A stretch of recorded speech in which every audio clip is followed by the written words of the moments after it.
Hi friends, ఈరోజు వచ్చేసి అన్న వాళ్ళకు మన వీడియో చూసి అంతకుముందుకు ఒకసారి వచ్చిపోయారు, కానీ అప్పుడు బాక్సులు అయిపోయినాయి, ఖాళీ పెట్టెలు అయిపోయినాయి. మన మేస్త్రి అన్న కొంచెం లేట్ చేయడం వల్ల బాక్సులు అయిపోయినాయి. ఇప్పుడు ఫోన్ చేసి వచ్చినాయి తమ్మి అని అంటే వచ్చినాయి అన్న రాండి అని చెప్పినాం. అన్న వాళ్ళు వచ్చేసి ఇది ట్రాక్టర్ మీదకి బాక్సులు వాడడం కావాలి, ఉన్నాయా తమ్మి అని అంటే రాండి అని చెప్పిన. ఇది వచ్చేసి 8 inches oil coating rubber paper. ఇది నీళ్ళ చినుకులు, మంచు, తేమ లాంటిది పడ్డా కూడా, ఇప్పుడు మామూలుగా పొలంలో బురద లాంటిది పడ్డా కూడా పేపర్ అనేది ఖరాబ్ కాకుండా ఇట్లా తొందరగా జారిపోవడం జరుగుతుంది.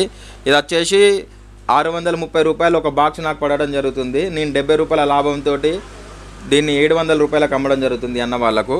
ఈ అన్న వాళ్ళు వచ్చేసి మన దగ్గర 4 బాక్సులు కొనడం జరిగింది. దీంతోపాటు ఒక డెక్కు కూడా తీసుకోవడం జరిగింది మన దగ్గర, డబుల్ ఐసీ డెక్కు. ఇది మనం హ్యాండ్మేడ్ తయారు చేసిందే.